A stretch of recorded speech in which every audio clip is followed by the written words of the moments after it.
नमस्कार दोस्तों। करीब 20 साल यूएस आर्मी ने अफगानिस्तान में रहा।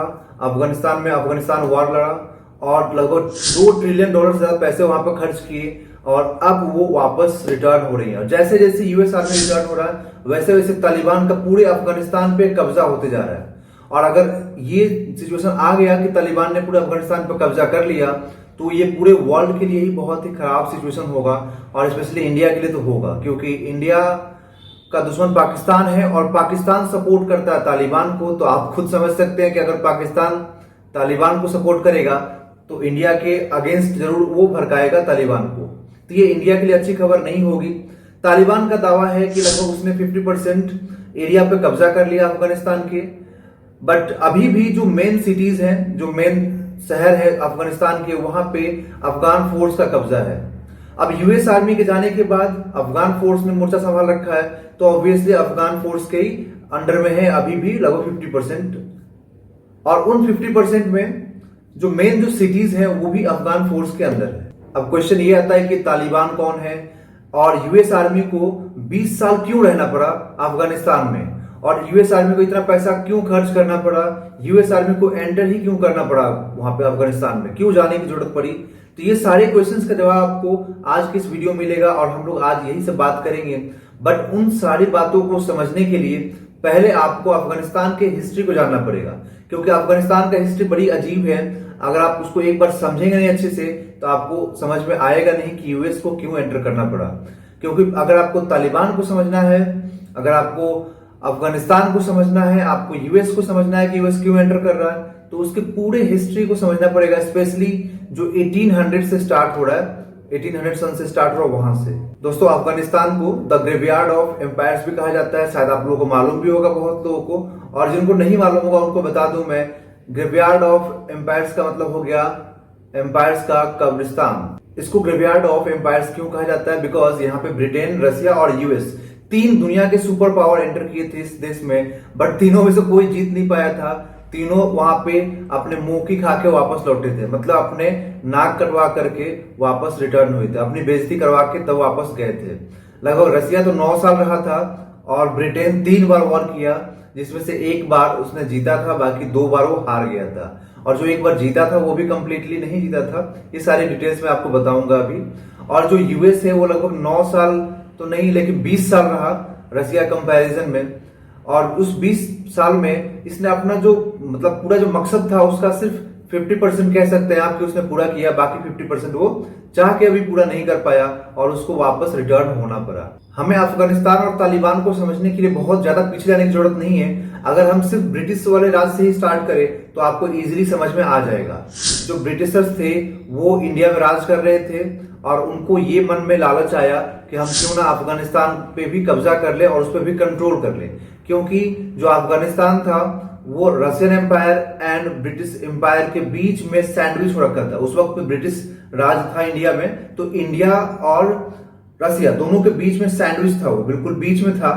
तो दोनों की निगाहें उस पर थी और दोनों एक दूसरे को शक की नजर से देखते थे। रसिया उस वक्त अपना साम्राज्य फैला रहा था और ब्रिटेन को ये डर था कि कहीं हमारे हाथ से इंडिया ना चला जाए, क्योंकि रसिया एम्पायर फैला रहा था, अपना साम्राज्य फैला रहा था, तो उसमें अफगानिस्तान को भी कवर करता।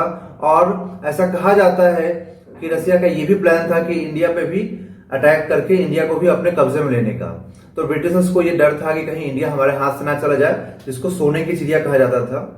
तो इस डर से वो चाहता था कि रसिया अटैक ना करे अफगानिस्तान पे, और अफगानिस्तान ये सोचता था कि हम पे कोई अटैक ना करे, और रसिया ये चाहता था कि ब्रिटेन अटैक ना करे अफगानिस्तान पे। इस पूरे दौर को कहा गया था द ग्रेट गेम।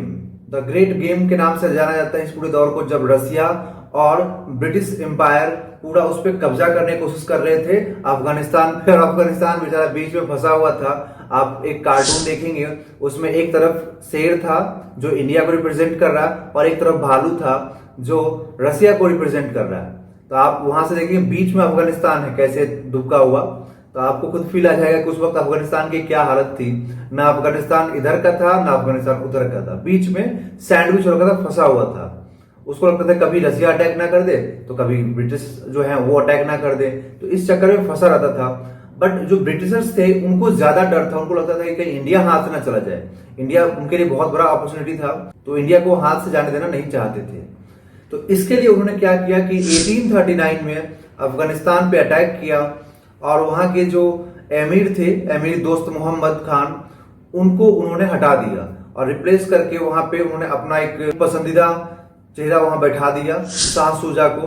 और बट ये बहुत दिन तक चल नहीं पाया, शाह शुजा का मर्डर हो गया।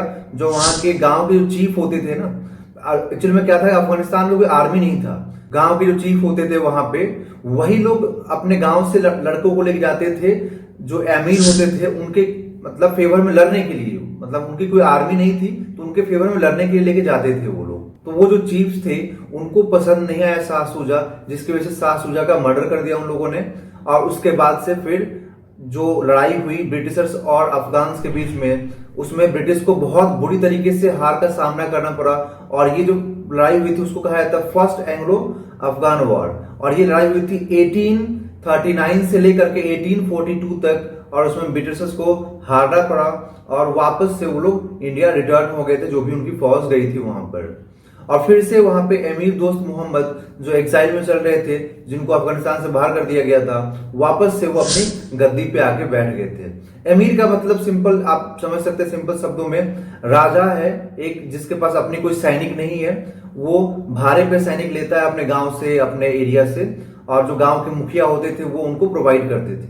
ब्रिटेन किसी भी हालत में इंडिया पे कंट्रोल खोना नहीं चाहता था, इसलिए ब्रिटेन ने फिर से अटैक किया अफगानिस्तान पे। और उस वॉर को बोला जाता है सेकेंड एंग्लो अफगान वॉर। और उस वॉर में ब्रिटेन की जीत हुई और अफगानिस्तान का बहुत सारा ट्राइबल जो एरिया था वो एरिया ब्रिटिश के अंडर में आ गया, जो आज पाकिस्तान है।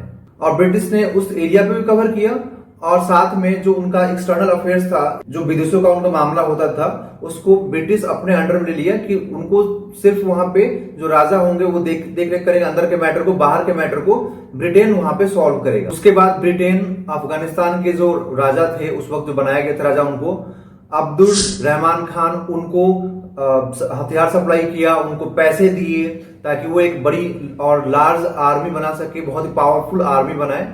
क्योंकि उस आर्मी का यूज चाहता था ब्रिटेन कि रसिया के खिलाफ वो प्रोटेक्ट करने में, ताकि रसिया एंटर ना कर सके अफगानिस्तान में। ब्रिटेन को हमेशा डर रहता था कि अफगानिस्तान में एंटर ना कर दे रसिया।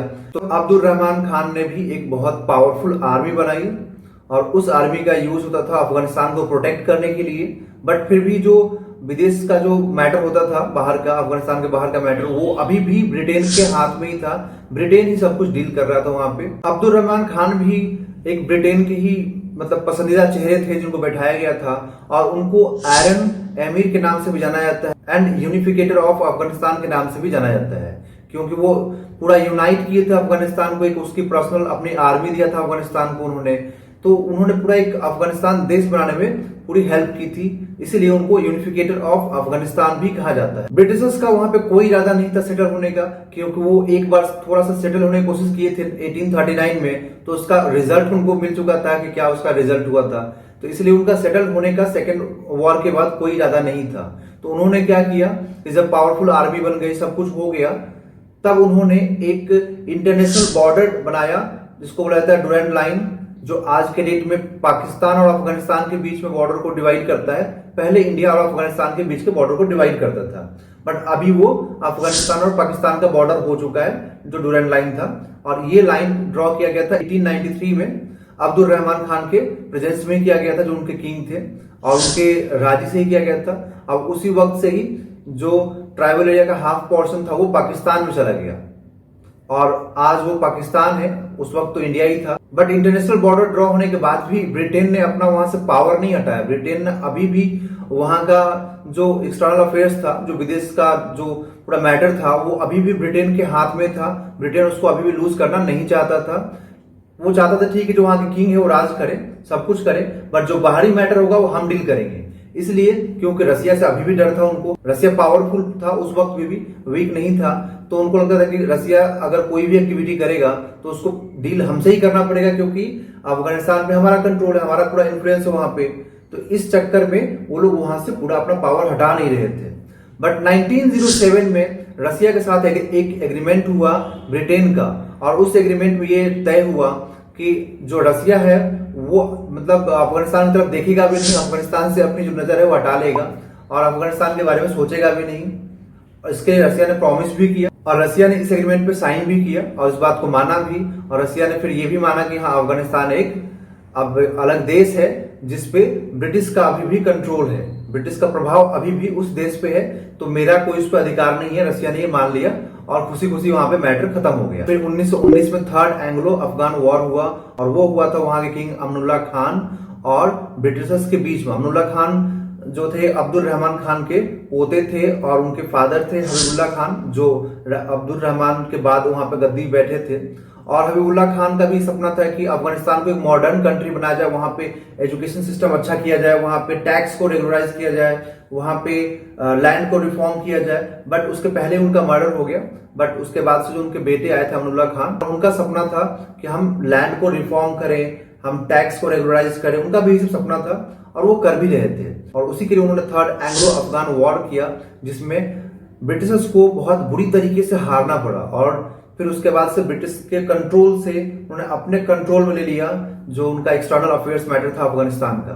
क्योंकि अगर वो एक्सटर्नल अफेयर्स मैटर अफगानिस्तान के कंट्रोल में आ जाएगा तो अफगानिस्तान डायरेक्टली डील करेगा जो उसके नेबर कंट्रीज हैं या किसी भी कंट्री से जिससे वो व्यापार करना चाहता है, ट्रेड करना चाहता है।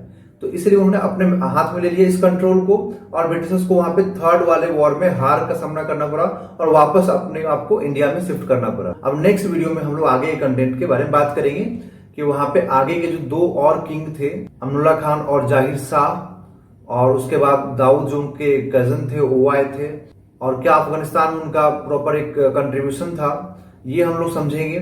और फिर उसके बाद उसी वीडियो में समझेंगे हम लोग कि यूएस क्यों आया, रसिया क्यों आया अफगानिस्तान में और उनको क्यों हार का सामना करना पड़ा और क्यों वो लोग वापस चले गए थे। सो नेक्स्ट वीडियो में हम लोग इन सारे टॉपिक को कवर करेंगे।